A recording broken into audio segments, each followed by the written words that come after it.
அடியன் ஒரு வீடியோவில் இந்த சகட யோகத்தை பற்றி சொல்லியிருந்தேன். காலச்சக்கரம் சுத்தம் பொழுது ஒரு ஒரு சமயம் தர்மம் மேலோங்கும், அடுத்து ஒரு பாதி தர்மம் அதர்மமாக கீழே இறங்கும்.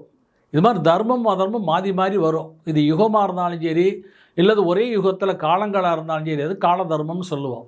யுக தர்மம், கால தர்மம், காலசரணை, கால அனுசரணைலாம் சாஸ்திரங்கள் சொல்லியிருக்கு. அது மாதிரி தர்மம் மேலோங்கும் பொழுது அந்த தர்மம் எப்படி கீழே இறங்க மாட்டி அதர்மமாக மாறுறதுன்னா, தர்மம் மேலோங்கும் போது தர்மவான்கள்லாம் என்ன பண்ணுவான்னா, அவளுக்குள்ளே ஒரு அகங்காரம் பிறந்துடும். ஆகா, நம்மளை மாதிரி தர்மத்தை நம்மளோட யாரும் காப்பாற்றுறவா யாரும் இல்லை, நம்மளோட பக்திமான் யாரும் இல்லை, நம்மளோட ஞானவான் யாரும் இல்லைன்னு சொல்லி ஒரு அகங்காரம் பிறக்கும். அகங்காரம் பிறக்கும் போது அப்போ தான் அதர்மம் உருவெடுக்கும்.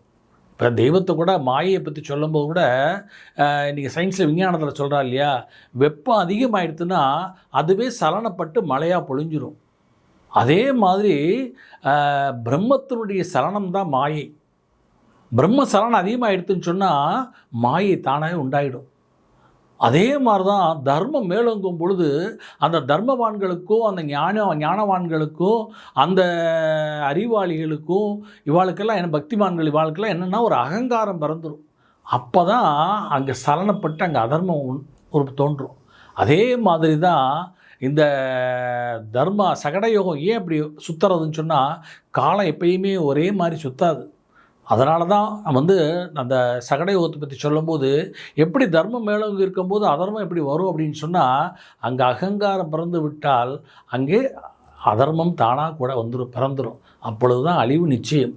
எனவே தான் கிருதாயுகத்தில் எல்லாரும் ஞானிகளாக எல்லாருமே இருந்தால், ரிஷிகளாக இருந்தால், ஞானிகளாக இருந்தால், தபோசீலர்களாக இருந்தால், அடுத்த யுகத்தில் அவளுடைய தபோபலத்தினால நிறைய அஞ்ஞானங்கள் அவளுக்குள்ளேயே அகங்காரங்கள் ஏற்பட்டு அதனால் தபோபலங்களை இழந்ததுனால தான் திரேதாயுகத்தில் அசுரர்கள்லாம் உற்பத்தி ஆனான். அப்புறம் துவாபர யுகத்தில் அதிகமான மாயினால தான் பாண்டவ குருஷேத்திரம் நடந்தது. உதாரணத்துக்கு கிருதாயுகத்தில் நானே தெய்வமாக இருந்தேன்னு வச்சுக்கோங்களேன். அடுத்தாப்புல திரேதாயுகத்தில் என் மனசில் தேவகுணமும் அசுரகுணமும் மாயினால் உற்பத்தி ஆகிடுது. ரெண்டுக்குள்ளே ஒரு போராட்டம் வந்தது. அடுத்த யுகத்தில் என்ன ஆச்சுன்னா, தேவகுணமும் மனுஷகுணமும் பாதியாக இருந்தது, பிரம்மகுணமும். அடுத்து ரெண்டும் ராட்சச குணமும் தேவகுணமும் ரெண்டும் ஒன்றோட ஒன்று மிங்கில் ஆகிடுது.